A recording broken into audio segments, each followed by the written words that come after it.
Good evening, everyone, and welcome to our Monday evening Zen practice. Um, I'm happy to have you join me today via live stream.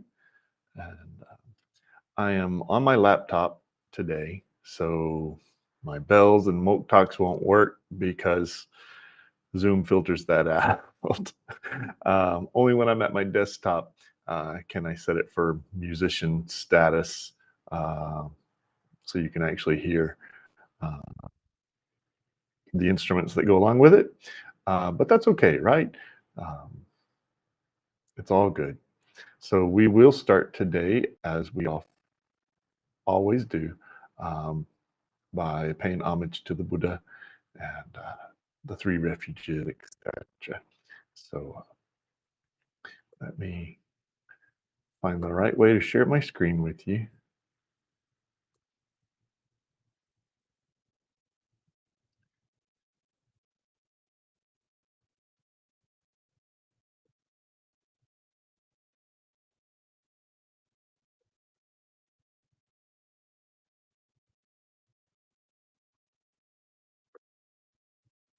It'll work, I promise.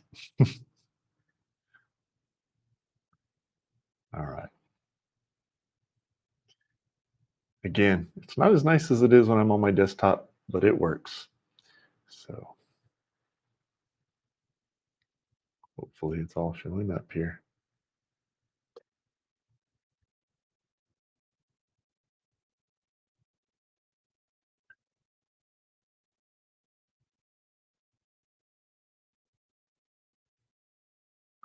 I'm not sure it is. Let me try this one more time.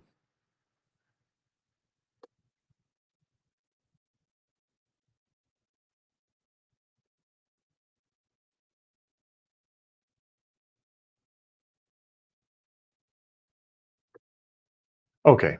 Well, I think it's working. Either way, it doesn't matter. I pay homage to the Blessed One, the Worthy One, the Fully Enlightened One.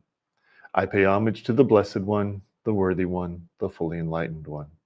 I pay homage to the Blessed One, the Worthy One, the Fully Enlightened One. And the three refuges. I take refuge in the Buddha. May all sentient beings understand the Great Way profoundly and bring forth the Bodhi mind. I take refuge in the Dharma. May all sentient beings deeply enter the Sutra treasury and have wisdom vast as the sea. I take refuge in the Sangha. May all sentient beings form together a great assembly, one and all in harmony. And now for the Bodhicitta prayer. With a wish to free all beings, I shall always go for refuge to the Buddha, Dharma, and Sangha until I reach full enlightenment. Enthused by wisdom and compassion, today in the Buddha's presence, I generate the mind for full awakening for the benefit of all sentient beings. As long as space remains, as long as sentient beings remain, until then, may I too remain and dispel the miseries of the world. And the six perfections. As bodhisattvas, we seek to practice generosity, discipline, patience, exertion, meditation, and wisdom. Okay, again, I don't have a chukpi, but we will begin our first 15 minutes of silent seated meditation. Um, Let me reset this here.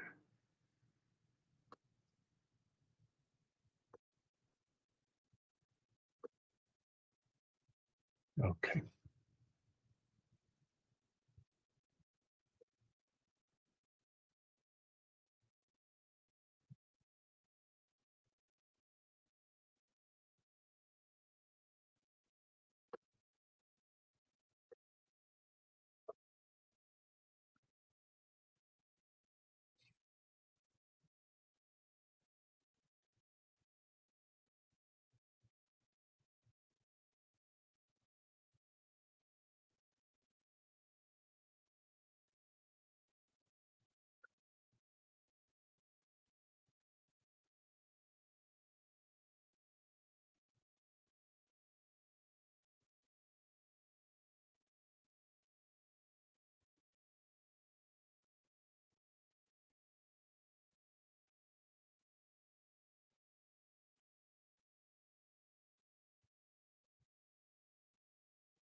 Okay, so for the next thing in our practice, we recite the gata on the opening of the sutras.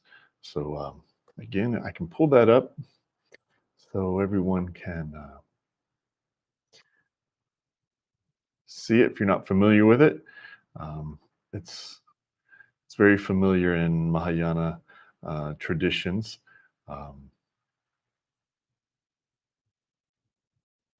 so I think I'm sharing that now. I'm not just on the wrong page.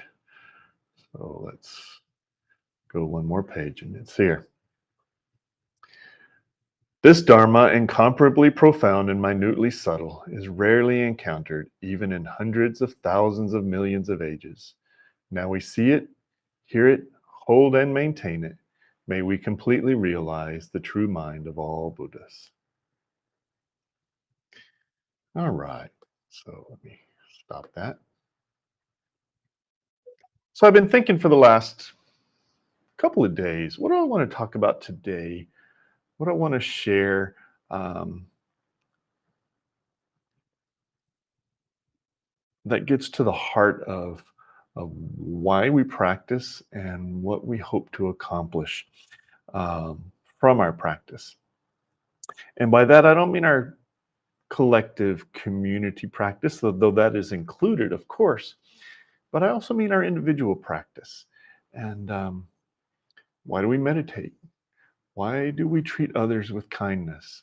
Why do we try to cultivate um, that bodhicitta, that enlightened mind that tries to show compassion and understanding and non discrimination in the world around us? So, why do we do those things? Um, so, like I said, I've been thinking and stewing on this a little bit. And last week in a Sangha meeting that I sat in, the teacher um, talked about uh, mudita, which is a Sanskrit word for sympathetic joy. And I really liked the way he phrased sympathetic joy because it's not always easy to understand um, what sympathetic joy is, right? We can be happy for another person. Um, but in English, we have borrowed the German word, which means just the opposite of sympathetic joy. And he used this in his Dharma talk last week. And I thought, wow, what a wonderful example. If you don't know what something is, if you know what the opposite is, you get a better idea of what it might be, right? And so that German word that we have borrowed in the English language is Schadenfreude. Uh, and that means to like delight in someone else's misfortune. It's a great word that the Germans use, Schadenfreude. Uh, but if you delight in someone else's misfortune, that is the 100% opposite of what sympathetic joy is. Sympathetic joy uh, is truly being happy for someone else, truly uh, putting yourself in their shoes and being happy when they're happy, happy for their happiness. What a great lesson that is to try to strive towards, right? As we seek to, as I said before, cultivate this Bodhi mind. So, what then I decided to talk about today for just a few minutes um, is the principle that's taught both in Theravada and in Mahayana traditions, and in Vajrayana traditions, of which it's a branch of Mahayana, is the four immeasurables, sometimes called the divine abodes, sometimes called the four Brahma Viharas. Has a lot of different names, uh, all for four things. In Buddhism, the Buddha often taught um, in number patterns to help people remember things, to make it easy for them to remember. The Four Noble Truths, the Noble Eightfold Path, the 12 Steps of Dependent Arising, whatever. Um, Lots of numeric things in Buddhism. For those of you who are not familiar with Buddhism, uh, lots of numeric things. But one of these numeric things in Buddhism is the four divine abodes, or the four immeasurables, as they're often called. And what are these four things? These four things, I don't have them in any particular order, I don't think, in the top of my head. But the first one is metta, loving kindness. Okay. Again, I promised you guys I was going to do everything in English, but there are historical Sanskrit or Pali words that are used for some of these terms. But in English, I'll always give you the English translation. So the first of the four divine abodes, or four immeasurables, is loving kindness. Okay, so that one we call metta, and then the second one is compassion. Okay, karuna, compassion, and then the third one, and that means compassion towards others, obviously. The third one, as I mentioned earlier, is sympathetic joy, or mudita, as it's called in Sanskrit. So sympathetic joy, and then the last one is equanimity. Um, Upekkha, as it is called in Sanskrit. It doesn't Sanskrit doesn't really matter to you, I'm sure. But so anyway, we have loving kindness, we have compassion, we have sympathetic joy, and we have equanimity. Now, maybe one of the hard ones to understand is equanimity. What does equanimity mean? Because sometimes equanimity gets a bad rap. It means people presume that it means indifference, right? Um, Neither happy nor sad. That's not what equanimity means. Um, Equanimity means having neither attachments nor discriminations. Now, that's important when we seek to practice non discrimination, when we seek to practice non duality. And that's what's trying to be taught here in the four abodes, the four divine abodes, the four immeasurables, is this is the whole idea, the whole encompassing idea that the Buddha tried to teach us of non discrimination in the world, of treating others as yourself, and recognizing that we are one and the same with everything else around us. There is no separation between us. And when we can fully understand that and practice that in our lives, we accomplish that bodhicitta mind, that bodhisattva ideal. And what is that? To alleviate suffering. To alleviate suffering for ourselves and the whole world and cosmos around us. When we recite the four great vows, the first one is sentient beings are numberless. We vow to save them all, or help them all in some translations. What are we saving them from? We're saving them from suffering. And suffering can take many, many forms. We all know that. We suffer when we stump our toe on a table. We suffer when our loved ones die. We suffer when we're sick. We suffer when our political party doesn't win. We suffer when we don't have enough to eat. And if we're in tune with ourselves and non-discrimination, we see suffering in the world as the Buddha did. And we see it everywhere. And we seek to alleviate it for other people. And how do we manage that? Well, that's part of what the Buddha was trying to teach in these four Brahma Viharas, as he called them. Divine abodes is probably a good English translation for that. But Brahma Viharas basically meant um, the four things that will lead you to become like or live in the house of the Brahmas, the gods, right? So the house of the god Brahma, which was, ancient Indian tradition of what people thought of as heaven. So, in a modern American sense, if you want to go to heaven, these are the things you need to practice. And how similar that would be to Christianity, to Judaism, uh, to most modern religions. Think about it. Loving kindness. We treat other people with loving kindness in everything that we do, right? What did Jesus say? Love one another. Is that not the same? Right? So, and then after loving kindness, we have compassion. Now, that's not a whole lot different, but we can be compassionate with people in how we treat them. We can be compassionate with people in how we serve them.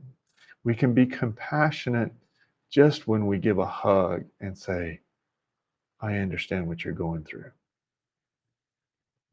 So, the next thing we get obviously is sympathetic joy, right? I'm happy when you're happy. I want you to be happy.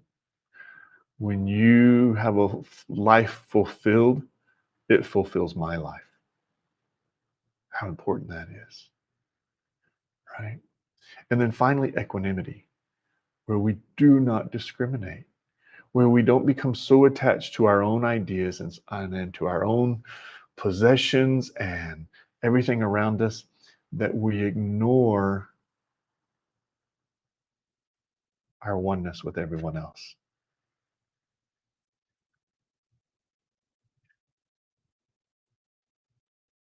These four immeasurables define us in our desires to understand the Buddha way and to practice the Buddha way. It's really a simplified version of the whole Buddha Dharma in these four things: how we treat other people, how we recognize we are not separate from other people, how we seek to help them eliminate suffering. That's the Buddha Dharma. That's the Buddha Dharma, whether you practice Theravada Buddhism, Vajrayana Buddhism, whether you practice uh, Zen, Pure Land, um, uh, Huayan, whatever form of Mahayana Buddhism you may practice, that part remains the same no matter. And I think it's just a wonderful lesson that if we can learn to practice those four things, right? Loving kindness, compassion, sympathetic joy, and equanimity, then we will have fully comprehended the Buddha way. Um, there is um, a Vajrayana that's been translated into English, but there's a Vajrayana short little prayer, like not really a prayer, but a recitation um, about the four immeasurables. And I wanted to share it with you because I think it totally encapsulates in very clear modern English what it is we're hoping to do here. Okay, so let me read that to you. May all beings have happiness and the causes of happiness. May all beings be free from suffering and the causes of suffering. May all beings never be separated from the supreme joy that is beyond all sorrow. And may all beings abide in equanimity, free from attachment and aversion. What a wonderful way to put it. That is teaching us to love our neighbors as ourselves, right? So as I said, this this vein of thought from the Buddha is not so different from whatever your traditional religion may be. Um, if you're Christian or if you're Jewish, if you are Muslim, these concepts of loving your brother, your sister, your neighbor are a constant theme that unifies us in our hopes for a better world.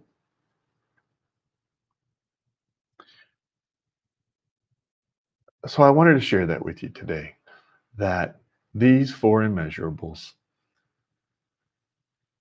should be an outline for how we see the world, for how we see the bodhicitta ideal, and how we try to practice. When we meditate, one of our great goals in meditation is to learn and understand equanimity, right? To free ourselves from attachments, to understand impermanence, and to avoid aversions, to avoid discriminations, right? That's not me, that's not like me, that person's different than me, whatever. We learn to avoid those. And then when we can avoid those, we know how to better practice loving kindness towards other people, etc. So these four go like a hand in a glove. They interweave. They're so important to how we live the Buddha Dharma. And so I just hope you'll keep these things in mind. Sympathetic joy is the total opposite of Schadenfreude. Uh, I bow to my teacher who taught that last week. What a wonderful lesson that is. Um, and uh, his um, uh, fertilizing my mind to decide, you know what, talking about all four of the uh, immeasurables is probably a great Dharma talk to talk about and to focus my own meditation on throughout the week. And I've tried to do so.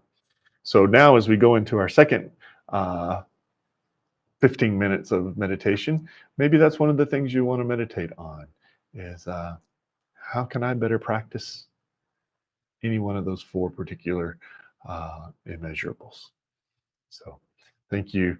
And I hope you'll have a great week as uh, you think about some of these things.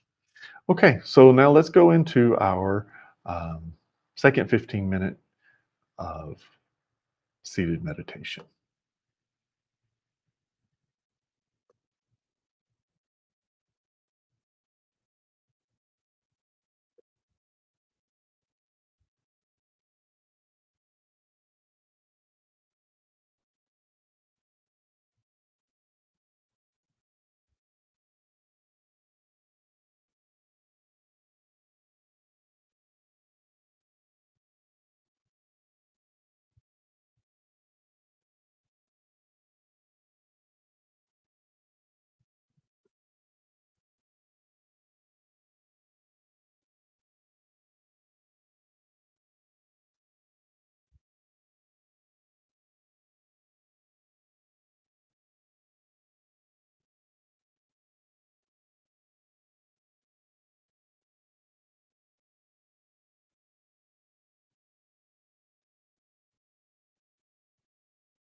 Okay. So, as I warned you, no moke talk. So, you got to listen to me chant the Heart Sutra a cappella today. Uh, hope that's okay with you. If not, now's the time you can just not watch anymore. Um, so, yeah, let's see if I can pull up our chant sheet for you. As Sung Sun called it, this is together action when we chant, and the Heart Sutra is a important part of Zen practice around the world. Um, so I hope you at least will start to learn it with me and appreciate the lesson that's in it. All right. Hopefully that's sharing. The Maha Prajna Paramita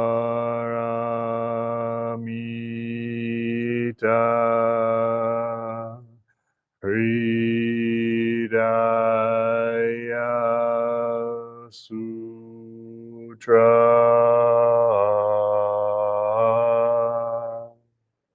Avalokiteshvara Bodhisattva, when practicing deeply the prajna paramita, perceives that all five skandhas are empty and is safe from all suffering and distress. Shariputra, form does not differ from emptiness. Emptiness does not differ from form. That which is form is emptiness. That which is emptiness, form. The same is true of feelings, perceptions, impulses, consciousness. Shariputra, all dharmas are marked with emptiness. They do not appear or disappear, are not tainted or pure, do not increase or decrease. Therefore, in emptiness, no form, no feelings, perception, impulses, consciousness, no eyes, no ears, no nose, no tongue, no body, no mind, no color, no sound, no smell, no taste, no touch, no object of mind, no realm of eyes, and so forth until no realm of mind, consciousness, no ignorance, and also no extinction of it, and so forth until no old age and death, and also no extinction of them, no suffering, no origination, no stopping, no path, no cognition, also no attainment, with nothing to attain. The bodhisattva depends on prajna paramita, and the mind is no hindrance. Without any hindrance, no fears exist. Far apart from every perverted view, one dwells in nirvana.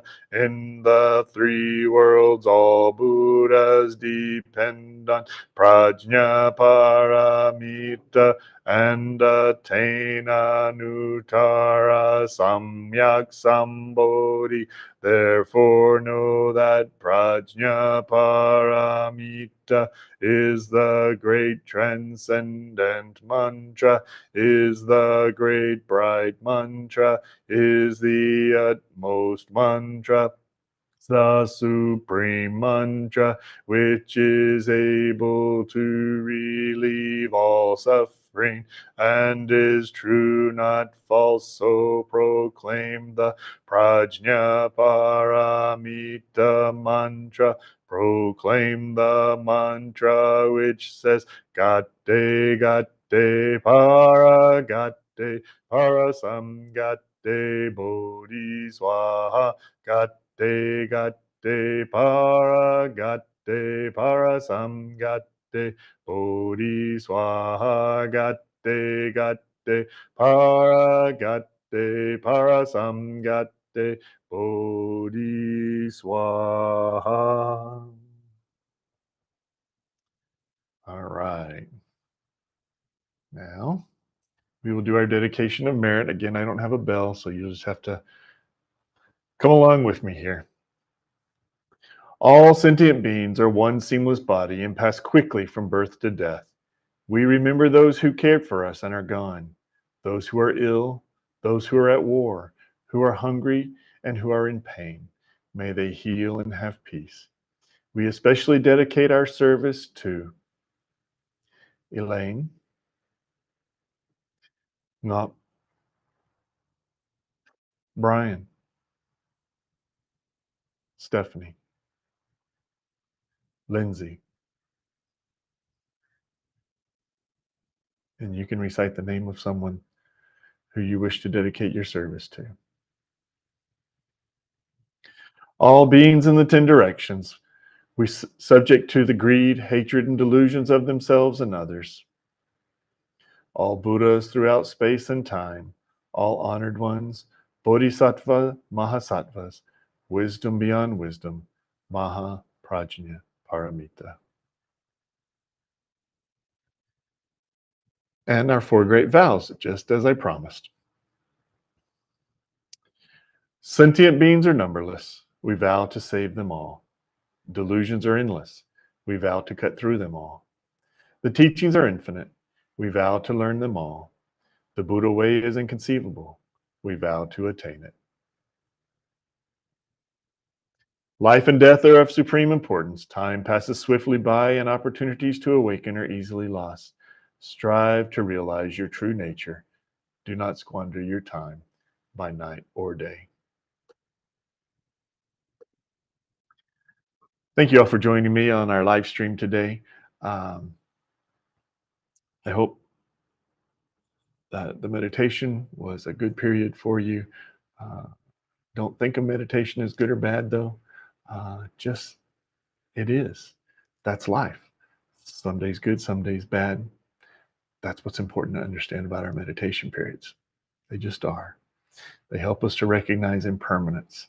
Um, and when done right, we learn how to better practice those 4 immeasurables that we talked about today. So again, thank you for joining me, and I look forward to seeing you on our next live stream.